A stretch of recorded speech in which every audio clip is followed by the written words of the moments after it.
নমস্কার। নমস্কার। আজকে একটা অদ্ভুত একটা খুব সুন্দর ভাবনা নিয়ে আমরা এসেছি।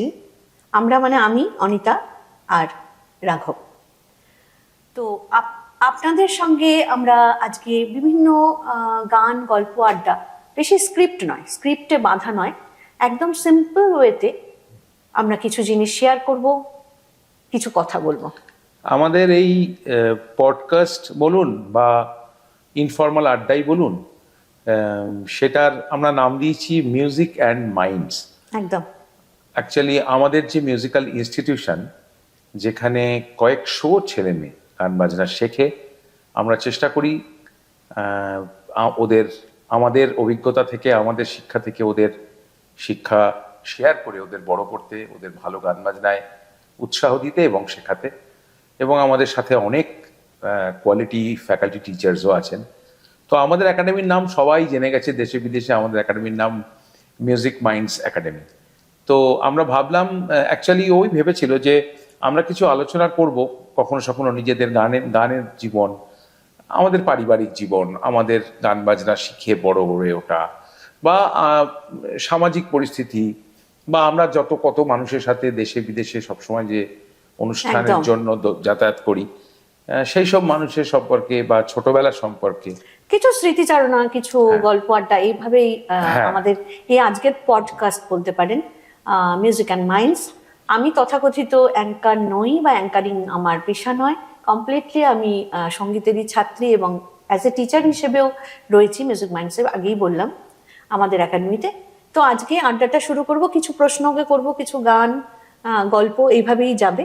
হ্যাঁ, আর কখনো কখনো আমিও ওকে প্রশ্ন করব, বা কখনো হয়তো পরবর্তীকালে দেখা যাবে যে আমার এই সিটের জায়গায় অন্য কোনো বিশিষ্ট কেউ এলেন, অথবা আমি কারুর ওর জায়গায় অন্য কেউ এলেন, আমার কোনো বন্ধু, আমার ছোটবেলার পারিবারিক দাদা হোক বা কেউ হোক, বা কাউকে আনার ইচ্ছা আছে, সেভাবে আমরা ইনফর্মাল, একদমই ব্যাপারটা ইনফর্মাল, কোনো রকম ফর্মালিটি নেই বা কোনো বিশেষভাবে তৈরি কোনো পডকাস্ট এটা নয়। এটা মিউজিক অ্যান্ড মাইন্ডস। আমরা সাধারণভাবে জীবনযাত্রায় যেভাবে আমরা চলি, অন্তত আমি যেভাবে চলি বা আমার পরিবার যেভাবে চলে, সেগুলো নিয়েই নানা কথা। হয়তো কখনো আমার মা আসবেন, কখনো আমার মেয়েরা, ওরাও গান বাজনা করছে, আনন্দী আহিরি, তো আরো অনেক বিভিন্ন ভাবে আমরা সাজাবো, সেটা সময় বলে দেবে কি প্রকাশ। একদম।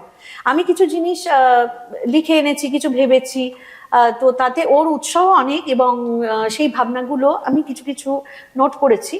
যেমন আমি এখানে ভেবেছি যে মিউজিক যেমন তোমার জীবনে এসেছে প্রথম থেকেই, কিভাবে আসাটা মিউজিকের মানে সঙ্গীতের ভাবনা চিন্তাটা তুমি কিভাবে করেছো? অ্যাকচুয়ালি আমার শুরুটা কেমন, এবং আমি এত বছর, প্রায় 30 বছর ইন্ডাস্ট্রিতে প্রফেশনাল মিউজিশিয়ানশিপ, তার আগে থেকে শুরু, সেটা মোটামুটি সকলে জানে, কারণ এত বছর ধরে মিউজিকের সেবায় নিয়োজিত এবং মানুষকে আনন্দ দেওয়ার কাজে নিয়োজিত, সৎভাবে ভালোভাবে ভালো মিউজিক নিয়ে আমি সারা জীবন কাজ করে এসেছি এবং করে চলেছি। তো আমার শুরুটা তো জানে সবাই যে আমার মা শাস্ত্রীয় সঙ্গীতের শিল্পী ছিলেন, তার 80 এখনো চর্চা করেন, 80-র উপর বয়স, মাঝে মাঝে অসুস্থ থাকলেও এখনো তার চর্চা চলছে।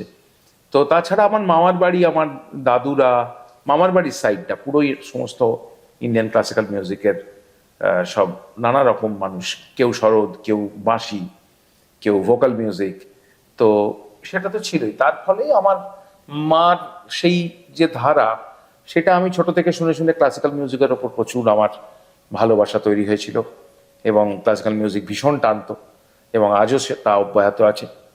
তার সাথে সাথে বাড়িতে নানা রকম রেকর্ড বা কখনো রেডিও, তো ছোট থেকে এত এত অদ্ভুত অদ্ভুত সব গান বাজনা শুনেছি, শেখার চেষ্টা করেছি, যে আমার মধ্যে একটা বড় স্প্যানে মিউজিকটাকে আমি দেখেছি। একদম, তুমি প্রথম থেকে তাই বলেছো।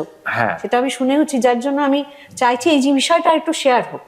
এর আগেও মানুষজন জেনেছে, কিন্তু তাও এই জিনিসটা মানে শুধু রবিশঙ্করজি, বড়ে গোলাম আলী খান সাহেব শুনছি যেমন, তার পাশাপাশি আমি মাইকেল জ্যাকসন, রোলিং স্টোনস, কিংবা নীল ডায়মন্ড শুনছি, কিংবা আমি আব্বাস উদ্দিন শুনছি, আমি নির্মলেন্দু চৌধুরী শুনছি, আর আমি পৃথিবীর বিখ্যাত গিটারিস্ট যারা আছেন বা জ্যাজ সিঙ্গার, ধরুন বিবি কিং শুনছি। কিংবা পল ম্যাকার্টনি শুনছি, এগুলোও শুনছি। এইভাবে শিখতে শিখতে তোমার হ্যাঁ, তো আমার ছোট থেকে যেহেতু খুব দুষ্টু ছিলাম, মন দিয়ে বসে ঠান্ডা মাথায় গান শেখার মতন মানসিকতা ছোটবেলায় আমার ছিল না। তো যার ফলে আমার গিটারের দিকে খুব ন্যাক ছিল, আমার গিটার যন্ত্রটা খুব টানতো। এবং রেডিওতে যেহেতু কিশোর কুমার, মোহাম্মদ রফি, মান্না দে, লতাজি, আশাজি, এইসব স্টলওয়ার্ট মানুষরা, রাহুল দেববর্মন, শচীন দেববর্মন, মদন মোহনজি, নওশাদ সাহেব বা খয়াম সাহেব, রবিজি, রবীন্দ্র জৈনজি, মানে কে নয়, এরকম সব স্টলওয়ার্ডদের শুনে আমি বড় হয়েছি।